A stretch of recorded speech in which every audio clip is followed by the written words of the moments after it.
Good morning, everybody. We're live here from the birdhouse. It's Tuesday, October 24th, and it's finally starting to feel kind of chilly out there. And we're getting some birds passing through and starting to come back through into the area, which shows that fall is here. Fall is definitely arrived. As always, we want to know who's on. You can say hi in the comments, or if you have any questions, you can throw those in there too. And we'd love to know what kind of things you're seeing. If you've seen any kind of juncos or pine siskins or any kind of sparrow activity, anything else like that, we'd love to know what kind of things you're seeing. So throw those in the comments. Also, we've got some of your photos to share. We'll give you a little update about what you can expect to be in your backyard and when you're out hiking. And then we've got a few new products too that just came in that I thought I would show you, which are a lot of fun. So we will get started. The first thing, which is probably the biggest development as far as backyards go, are dark-eyed juncos coming back in some pretty good numbers. We've had lots of people, myself included, who've been reporting dark-eyed juncos coming back into their yards. So far, I've only seen one at a time, but they're definitely coming back. And you're likely to see them underneath your feeders, although they will eat from feeders here and there. They're gray. They've got that white belly, they've got the pink bill, and then when they fly away, they have these two very distinctive stripes on their tail feathers. So if you see kind of a flash of white and you're not sure what it was, it could very well be a dark-eyed junco that is coming back into your yard. Also getting reports on pine siskins, and pine siskins you're likely to see at your finch feeder. So it's always important to keep your finch feeders out even in the winter months, because goldfinches are here all year.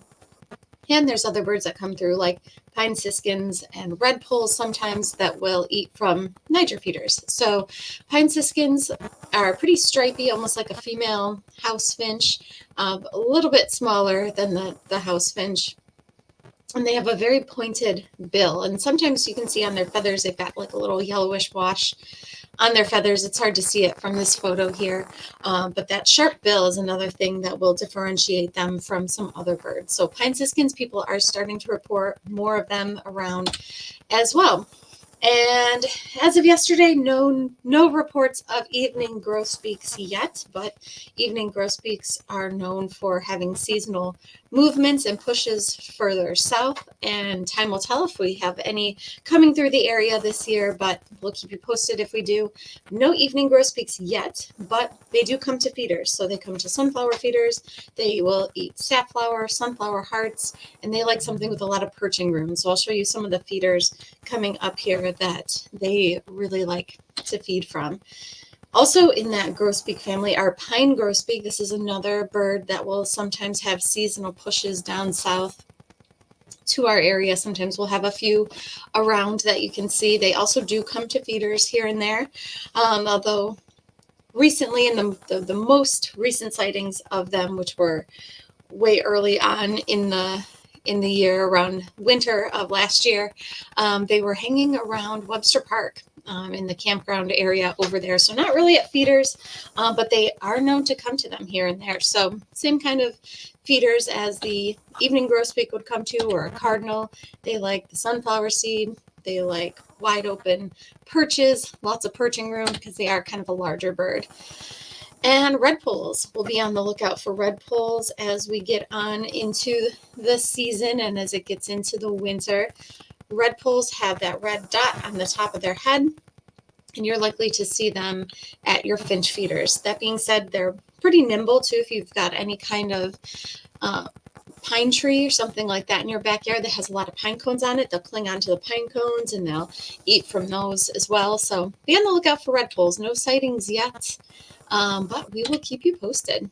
Some other things to watch out for are, of course, the white-breasted nuthatch, which is common here all year round, but the red-breasted nuthatch. Both of these are known for seasonal movements, and the red-breasted nuthatch tends to be more common here in the winter months. So you might start to see more red-breasted nuthatches coming to your feeders, whether it be your sunflower seed feeders or your sunflower heart feeder or suet. They'll eat all of those. So be on the lookout for the red-breasted nuthatch as well. American tree sparrow will start to flow in a little bit more. This is a bird you can find usually underneath your feeders. They tend to feed on the ground. Swamp sparrow, if you're by any kind of water, be on the lookout for them. They're pretty overall gray in color, and they are migrating through. Field sparrows, also kind of flowing through the area right now on their way a little bit further south. But some of the birds you're most likely to see at your feeders around this time of the year, as they are making some seasonal movements, are going to be things like white-crowned sparrow, which are large. They're quite a bit larger than your traditional house sparrow. They have the black and white stripes on the top of their head. They're kind of an overall really gray color, and they're quite large. So you'll definitely realize that there's something different there at your feeders if you happen upon a white-crowned sparrow. And they look a little bit similar, although they're smaller. This is the white-throated sparrow, and usually they have that nice bright white patch underneath their chin, and then they've got some yellow in between their eye and bill, although it's not always this bright. But this is the white-throated sparrow. Both of these you can find hanging out underneath your feeders around this time of the year.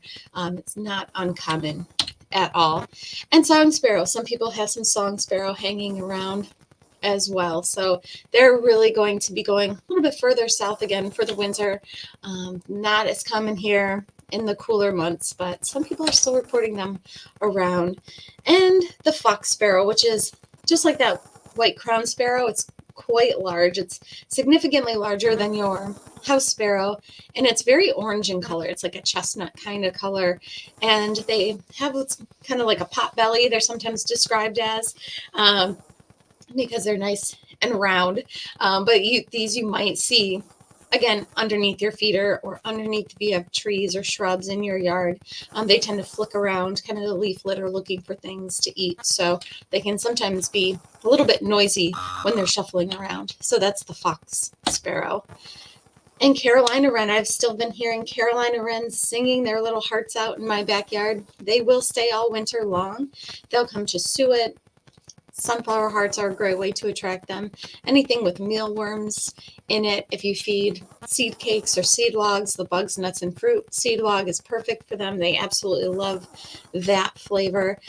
Or you can do the flaming hot version, which is basically the same thing, just with hot sauce mixed in so the squirrels don't eat it. So Carolina wren's definitely around. And so are the kinglets. We are kind of out of warbler season. There's not really any warblers hanging around here anymore. So if you see something small bouncing around in the trees or shrubs, it's probably going to be ruby crown kinglet. Could also be a golden crown kinglet. Both of these will be around for the winter. And you can find them around now when you're out and about. Not really a common backyard bird per se, but I've had ruby crown kinglet in my backyard before, feeding off of the plant, plant seed heads and things from plants that have been left out, which I say to do is to leave your leaf litter out for insect larvae and insect eggs that are in there. So if you're raking, you might want to just throw your leaves in a corner or use it to mulch around your gardens, because a lot of insects will lay their eggs in that leaf litter, and it'll stay there all winter long to emerge in the spring to be a good source of food for a lot of birds that are coming through. So there's the golden crown kinglet, ruby crown kinglet. And then you guys have sent in some photos. Mark J sent in some photos here. Here is a house finch at Tinker Nature Park, admiring some berries, it looks like. House finches we'll have here all year round. We'll also, in the winter, get more reports of what are called purple finches, which look similar to the house finch, but they're a little bit bigger. They don't have this as much striping. They're really not striped like this one is on its breast, and they're more of a raspberry color, not this reddish color of the house finch. So neat picture here of a house finch sent in by Mark, who captured that at Tinker Nature Park. Looks like he saw a junco too. This is a dark-eyed junco taken at the same place at Tinker. And I've been seeing quite a few of these guys flowing through here too. This is the red-winged blackbird, and this was taken at Tinker. So you're likely to see these guys around water, because they do, that's their preferred habitat is around water and ponds, things with cattails. But we've been getting a lot of them at our bird feeders here at the store over the last week or so. Lots of red-winged blackbirds. So they seem to be grouping up and heading down south for the winter. Some people will get these guys at their feeders in the wintertime, but it's pretty rare. They're going to go a little bit further south, south of here to spend the winter. And then some birds of prey to be out on the lookout for. Bald eagle. This was taken at Letchworth State Park by Mark J. Bald eagle here in a full adult plumage. We'll have these guys here all winter long as long as they can find open water. One of the best places to go locally, if you're in upstate Western New York, is the Syracuse Mall, because there is a pond there that is connected to a water treatment plant, and so the water is always warmer than normal, so it never freezes over, and that is a place where tons of bald eagles go to congregate in the winter months. So we will have them here anywhere by open water. Turkey vultures, on the other hand, tend to go south for the winter, so you might see a few of them lingering around, especially if you're a little bit further down state, like in the Letchworth area right now. You might see some turkey vultures, but they are basically on their way going south for the winter. This was a picture of a juvenile peregrine falcon. Again, we can see these guys here all year round. And Cooper's hawk. Cooper's hawk, we're just starting to get the reports of people talking about Cooper's hawks and sharp-shinned hawks kind of coming to their backyards and to their feeders. So that's just going to increase as the weather gets a little bit colder and food becomes more scarce. These guys will come to bird feeders quite often to get their meal. So if you have any questions, throw those in the comments. I do have some different things here to show you also. When we're talking about attracting some of these birds like the sparrows and the juncos and things to your backyard, there's lots of different seed blends out there, and I'll show you some of the differences between some of them if you're trying to determine what to buy for your birds. This is one of our best-selling blends here. This is called our deluxe blend, and this has a lot of sunflower seed in it. So if you're picking out seed, you want to make sure you get something that has a lot of sunflower seed in it, because that will attract more birds than any one type of seed alone. This deluxe blend, people like this time of the year because it does have what's called the millet in it. It's these little white seeds. Sometimes people don't like that because the birds tend to throw that on the ground and go for the black oil sunflower seed, which they do. But this time of the year, that can be beneficial when you have things like the dark-eyed juncos underneath the feeders and looking for some food. So the sparrows will eat that millet. So if you've got things like juncos and white-throated sparrows and white-crowned sparrows, you might want to get something with some millet in it. You can get millet just on its own, but they'll also eat just sunflower seeds and sunflower hearts. So you might already have something that is providing for them totally fine. Our best-selling blend is our chickadee blend. And this really has something for any kind of bird that will come to a backyard bird feeder. There's a ton of sunflower seed in it. There's also the shelled sunflower. So that's just the insides of the sunflower, which are good for things like finches and those pine siskins, the juncos. And then there's peanuts in it too, which a bunch of the birds absolutely love. Now, that being said, if you have some kind of seed